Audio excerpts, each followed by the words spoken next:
Today's recap is two hands. We see several men forcefully leading a younger guy who is pleading, adamant that he will get them their 10 grand back with interest. When they stop, we're introduced to a 19-year-old Jimmy, who is asked by Pando to give up her number. Jimmy begins listing a number but stops himself, realizing it's not the right one, then admits he doesn't know it. When asked for a name, all he can give Pando is a nickname. Wally chimes in, saying it was Robert Henry Fletcher. Akko begins to dial someone, requesting the number for a Robert Fletcher, but the name comes back with no results. Pando gives Jimmy a disappointed look before apologizing, as we see Akko raise his gun to Jimmy's head. Meanwhile, in a cross-section of the earth, we see a decomposing figure referred to as the Man. Jimmy's dead brother, who doubles as a narrator, he states that if you're going through a tough time, there's a good chance someone else has experienced it and written it down, which can be comforting. We then cut to a brawl where Jimmy knocks someone out, and the Man mentions the matching yin-yang tattoos he and his little brother Jimmy have. He explains that something good can have a little bad in it, and vice versa. We then see Jimmy working as a bouncer at a nightclub in King's Cross, Sydney. He tells Les that he's been talking with Pando, which makes Les weirdly irate. Les questions if Jimmy is now friends with Pando, and says Pando probably knows about him and Kiwi Bob, before asking if Pando offered Jimmy any work, to which Jimmy responds, as if. Les is approached by a man named Rocket, and we meet one of his sisters, Alex. Jimmy notices her camera from a nearby car. Pando calls out, "Oi, Jimmy!" He asks if Jimmy's busy tomorrow and if he's interested in some work. Jimmy agrees, and Pando tells him to meet at 10 o'clock the next day, warning him not to be late. Pando then peels off, despite being under the influence. This guy's the real deal. Probably doesn't even wear a seatbelt. Les seems a bit jealous when Jimmy tells him about the job, but still congratulates him, saying it's his big break. We then see the Man watching the pair from a rooftop asking, "So you want to play with the big boys, do ya?" The next morning, we see Jimmy heading to the club and noticing Alex along the way. Jimmy isn't great at small talk, but Alex seems to enjoy the conversation. Knowing where he works, Alex teases, "You're like a strip club guy, hey?" Jimmy agrees, but quickly backpedals, awkwardly explaining that he's now doing odd jobs for some guy. She jokingly refers to him as a handyman, probably assuming he's a gigolo. Jimmy asks about her camera and then strikes a pose. Click. Yep, that one's definitely going in the cringe compilation. He offers to take a photo of her, promising not to run off with the camera. He jokes that she has to do something, which makes her laugh, asking what exactly he needs her to do. She literally just stands there, doing nothing, but Jimmy's mesmerized and snaps a picture. After handing the camera back, he asks when she'll develop the photos, vaguely hinting at it being a date, to which she happily agrees. We see Pando absolutely demolish Akko in a game of Scrabble, as Wally draws on some cash. Jimmy arrives, late, which Pando questions, and Jimmy quickly apologizes. Pando compliments Jimmy for his work on Kiwi Bob, and since Jimmy's good with his hands, he asks if he'd be interested in some courier work. Pando offers him $500 to drop $10,000 off to a woman named Sharon. Jimmy accepts, but then asks, "What's it for?" A question that visibly unsettles a few of the men. Pando firmly makes it clear that it's not Jimmy's place to ask questions. His job is simply to drive to Bondi, hand over the cash, and come straight back with the car. No more, no less. Jimmy nods in understanding, and Pando instructs Akko to give Jimmy his car keys. Despite Akko's protests, he reluctantly hands them over. Pando then gives Jimmy the envelope, and the young man sets off on his task. Meanwhile, we meet Pete and Helen, two street kids. Pete is being throttled by an older boy for stealing from him earlier that morning. Helen steps in, threatening to jab the older kid with a needle, and after freeing Pete, the two troublemakers take off running with the older boy hot on their heels. They manage to use two nearby police officers as shields, and when the older boy catches up, he yells, "You two are dead!" The officers turn around, prompting him to back off. Pete and Helen celebrate their little victory. "That'll teach you not to get robbed, idiot." We see Jimmy cruising in Akko's car while Pete and Helen board a bus headed to Bondi. We then meet Sharon, the woman who is supposed to collect the package. She's plagued by a nasty smoker's cough, coughing continuously, lighting up a cigarette, and hacking after every drag, until she collapses to the floor. Jimmy arrives at her apartment and gets no response when knocking on the door. Meanwhile, we see Sharon's arm weakly reach up from the floor, but she's clearly in bad shape and collapses again. Frustrated, Jimmy keeps knocking. A neighbor startles him by saying he doesn't think anyone's home, and Jimmy proceeds to leave. Jimmy, wanting to kill some time, heads to Bondi Beach. While he waits, he sees Alex hopping into the water. We hear the narrator say, "Sometimes small things can magnify themselves into big things," as we see Jimmy burying the envelope containing the money in a hole. Pete and Helen, sitting on a staircase, watch him while the narrator continues, "One careless decision can affect how the rest of your life unfolds." Now stripped down to his jocks, Jimmy runs towards the water. Once in the ocean, he discovers the woman he saw wasn't actually Alex. When he looks back toward the shore, he notices his belongings have been moved. Panicked, he rushes back to find the envelope missing and frantically asks a nearby guy if he saw anything. The man simply responds with a confused, "Sorry," as Jimmy, now irate, repeats himself and starts rummaging through the man's belongings in desperation. We cut to Pete and Helen opening the envelope, thrilled to find so much cash, while Jimmy frantically harasses innocent people carrying envelopes, shouting in frustration over the mess he's gotten himself into. We're then introduced to Deidre, or D for short, whom Jimmy goes to for help. He suggests going to Pando to explain, but D advises against it, warning that they'll kill him. Jimmy, however, insists that Pando is a good bloke. Meanwhile, we see the street kids using their newfound cash to buy a ton of lollies, candy, for non-Aussie viewers. D then devises a plan to hide Akko's car. As D drives, a radio broadcast announces that a lucky listener could win $10,000. All they need is a "too hot to handle" sticker on their car. D takes Jimmy to her mom's house. Later, we see Jimmy on the phone asking for Pando, explaining what happened. Though we can't hear Pando's exact words, it's clear he's furious. Jimmy nervously repeats that it all happened while he was going for a swim. It's at that point Pando grows angrier on the other end. Jimmy abruptly tells him he has to go. Meanwhile, we see someone stealing Akko's car, and Wally discovers the now dead Sharon. Later, Wally reveals to Pando that the cause of death was likely a heart attack, leaving Pando in disbelief. He finds it unlikely that a 35-year-old woman could die of natural causes. Wally goes on to add that heart disease is the biggest killer of Australians over 30. Pando finds this fact interesting and asks, "Is that true?" To which Wally replies, "That's what they say." Pando then takes a call from his wife and instructs Akko to find out who Jimmy is hiding with. We overhear Pando speaking with his young son on the phone as they discuss origami. Meanwhile, we see Pete and Helen burning through the cash they stole, sporting new threads and several bags of goodies. They claim Helen's aunt is in the royal family and offer the older kid Pete stole from and some others he's with a few $100s. Jimmy tells Dee he has to do a job, an idea she is against. She shares with him that the day before his brother disappeared, he was in a really weird mood. He never told her what he did, but she always assumed it was something really bad, and he made her promise to keep Jimmy out of this world. But Jimmy currently sees no other choice. We see the car thief at an auto wrecking yard, explaining he was told by an acquaintance to talk to Bill about selling the car. The guy behind the counter recognizes the vehicle and heads out back to inform Bill that some "see you next Tuesday" is up front trying to sell Akko's car.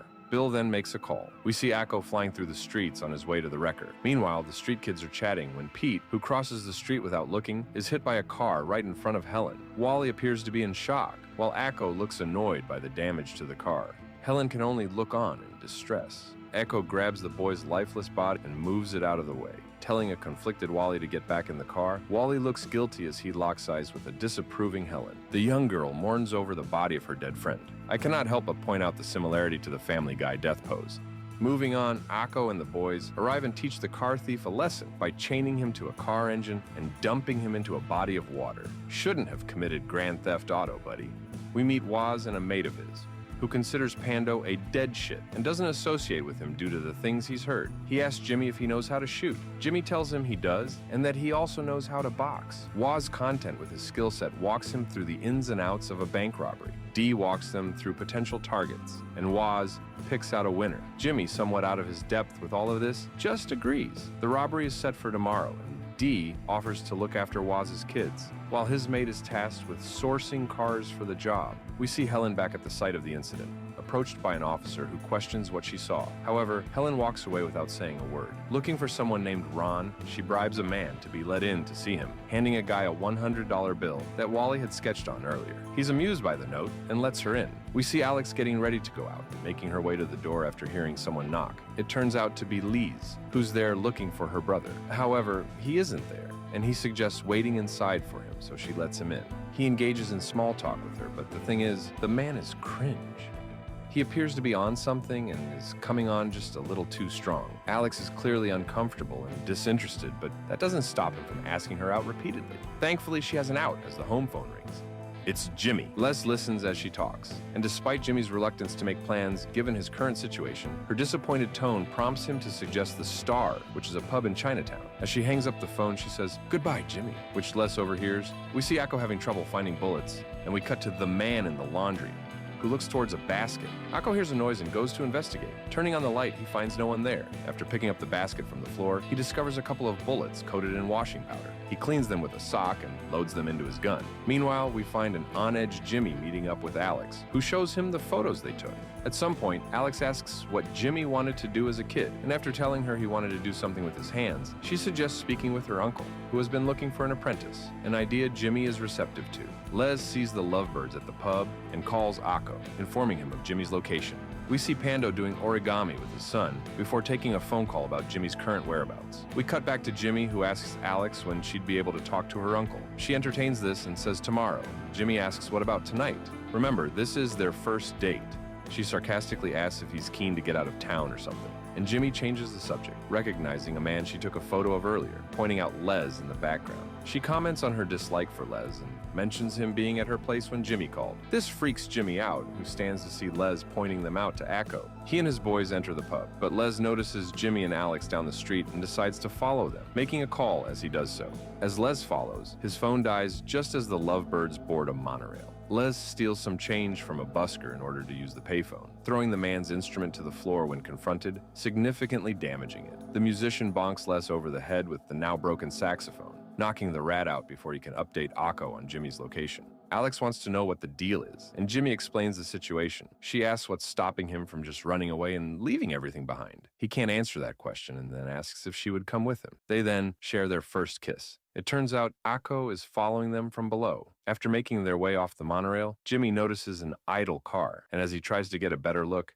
Akko pops out from behind a pillar before giving Jimmy a cheeky pop to the head. Akko, Wally, and Goon 3 proceed to beat up the young guy before pulling him away to the car. Rose is no help, she just stands there. Pando gets out of the car to have a word with the young woman. He recognizes her as Rocket's little sister, saying they just need to have a word with Jimmy and that it would be best if she pissed off back home. He then gives her $20 for a taxi, which she accepts without saying thank you.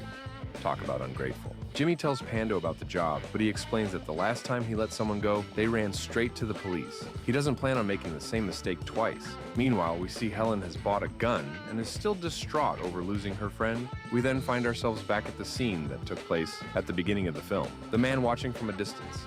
Fire in his eyes. Akko takes aim and pulls the trigger, but the gun misfires. Pando lectures Akko on the state of his weapon and questions what is wrong with the bullets. Akko meekly responds, "I accidentally put them through the wash." Pando is baffled, and Wally points out that they fizz like that when they're old. Pando confronts Akko about using old bullets that went through the wash. Not having any other bullets on them, Wally goes to grab another gun. Akko then comments that this is where they killed Jimmy's brother, even pointing out where they buried him. Upset by this, Jimmy bonks Goon 3 in the face with a cheeky elbow, rushes Pando to punch him in the manhood, and lands a McFlurry of punches on Akko before making a run for it. Having managed to escape the gangsters, Jimmy finds himself asleep on a train, a man appearing behind him. As he touches Jimmy, there's a flash, and Jimmy jolts awake, holding his face. He then grabs his chest and begins writhing and screaming in pain. The next morning, Jimmy arrives at Dee's mom's place to see Dee, Waz, and his mate waiting there.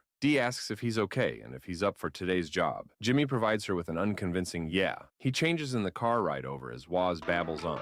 Upon arriving at the bank, they mask up and pull up, handling the guard before rushing in to manage those in the bank. Everyone seems confused, a deer in headlights-esque moment. Jimmy fires his weapon and disables a camera, which prompts everyone to drop to the floor. Waz commends this decision before jumping over the bank counter and heading into the back toward the vault. One man begins to get up and provides a cheeky response to Jimmy after he tells him to get back down. Jimmy repeats himself, but the man continues to ignore him. So naturally, Jimmy proceeds to give the man a tummy ache, pulling a $100 bill from the man's pocket. And what do you know? It's the same note Wally drew a sketch on. Waz comes sprinting out from the back and jumps over the counter, trips, knocking himself out. Jimmy stands there for a few moments, shifting his attention to the unconscious Waz, where he awkwardly attempts to wake him while trying to keep some attention on crowd control. Jimmy grabs one of Waz's guns and the money, then begins trying to drag Waz out of the bank. Finding this too difficult, he heads over to a window and frantically taps on the glass to get Waz's mate's attention. It turns out this guy is sort of hopeless and doesn't realize what Jimmy needs. He continues to tap on the glass, only for this guy to seem more confused. Jimmy exits the bank to explain he needs help with Waz, and his mate has the nerve to ask, what? Jimmy flips out and they both run back in, shooting out another camera as they do so. They drag Waz out of the bank and load him into the back of the car as he begins to regain consciousness. Jimmy gets in the passenger seat and Waz asks, "Where's Craig?" who we see fall to the floor. It was at this point I discovered his mate's name.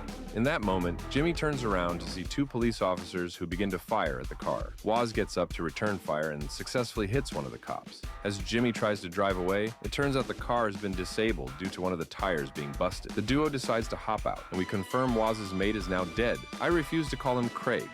They then run for another car.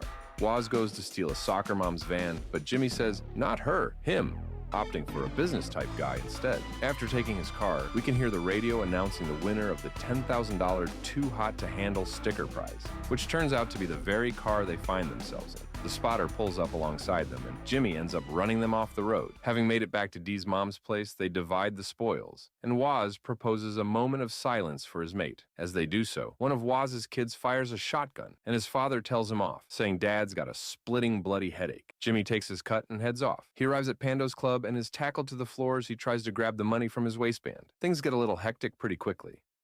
Pando reels back, thinking he has a gun, but instead, Jimmy pulls out a stack of $100 bills, calming everyone down. Pando praises him for finally doing his job and for pulling off the bank robbery. He's also impressed with his escape, cracking one of Akko's ribs and turning Pando's jewels into pikelets. Pando offers him a job, which Jimmy rejects. Pando tells him it's good money, and Jimmy begins to laugh-cry before pulling out a gun and pointing it at Pando. No words are spoken, but the message is received. Jimmy lowers the gun and leaves. Everyone stands around, not really sure what to make of what just happened, before returning to what they were doing. As Jimmy leaves, he and Helen pass one another. As Wally counts the cash, he finds the note he sketched on at the start of the movie, getting the attention of the other guys to tell them about this discovery. We then hear several loud bangs as the guy at the door falls to the floor. As Helen enters the room, she begins firing at Pando, missing twice but hitting him with the third shot, then turning her attention to Wally. Akko puts up a fight, but this idiot continued to use bad bullets, and Helen looks at him with pure anguish. Before raising the gun and firing, we then see Helen collect the money Wally was counting. Jimmy returns home to find it trashed, although Alex is waiting there for him. The two embrace. Later, we see them at an airport, collecting their tickets to head to the North Coast. And that's Two Hands. Thank you so much for watching. If you enjoyed this video, please be sure to click the like button. If you're a fan of sandwiches, know that I eat a lot of them, and if you're a fan of recaps, consider subscribing with the added benefit of becoming a homie. This video's word of the day is bludger, which means a lazy person. Thanks again for watching, and until next time, bye-bye.